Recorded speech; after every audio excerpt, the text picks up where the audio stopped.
Kembali lagi ke channel YouTube saya, Intan Dwi Wahyu Setiorini. Di jurnal ke-8 ini saya akan bahas tentang yang namanya anti korupsi.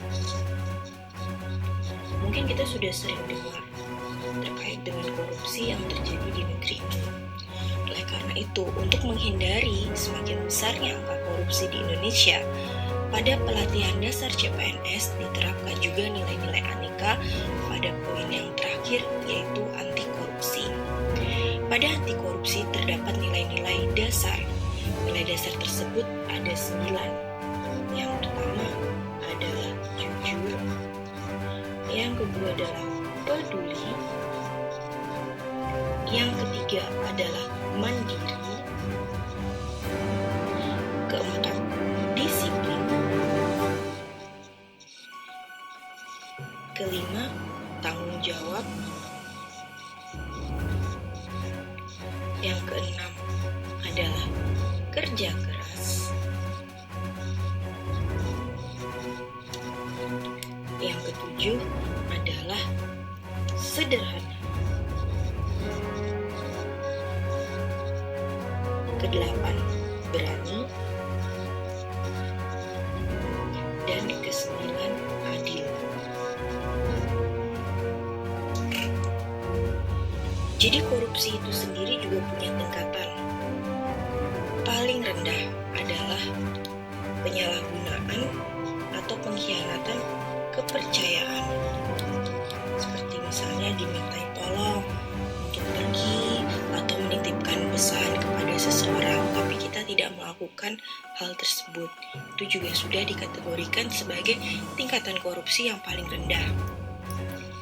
Yang kedua adalah penyalahgunaan kekuasaan. Mentang-mentang kita adalah anaknya pimpinan, maka kita bisa berbuat dengan sesukanya. Itu juga termasuk tingkatan korupsi level menengah. Dan yang paling tinggi, ini biasanya sudah sering teman-teman dengar, yaitu untuk memperoleh keuntungan.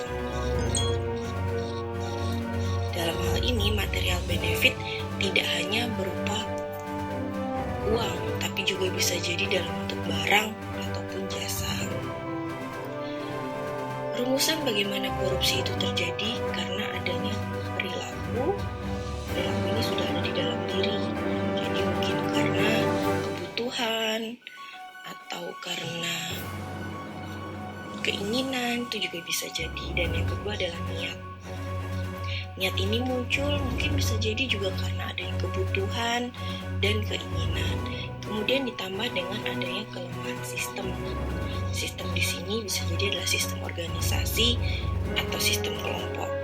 Dan yang terakhir adalah adanya kesempatan.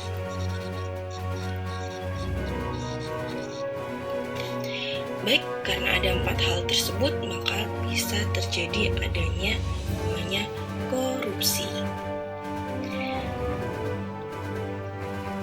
Tapi kita semua tahu kan kalau korupsi itu akan berdampak pada tindak pidana. Tindak pidananya itu diatur dalam Undang-Undang Nomor 31 Tahun 1999 dan Undang-Undang Nomor 20 Tahun 2001. Jenis-jenis tindak pidana korupsi itu macam-macam, tadi sudah disebutkan berdasar di tingkatan korupsi. Jadi bisa jadi terkait dengan keuangan, suap menyuap, penggelapan dalam jabatan, pemerasan, perbuatan curang, benturan kepentingan, dan yang terkait dengan gratifikasi. Jadi kalau ditanya sebenarnya bedanya apa sih gratifikasi dengan hadiah?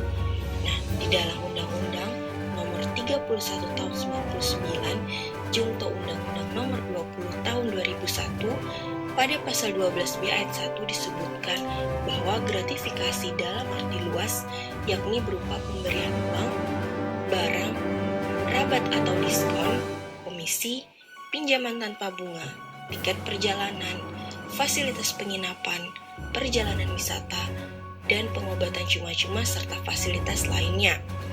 Gratifikasi ini dapat diterima di dalam negeri ataupun di luar negeri dengan menggunakan sarana elektronik maupun non-elektronik. Jadi bagaimana upaya yang bisa kita lakukan untuk melakukan pencegahan korupsi?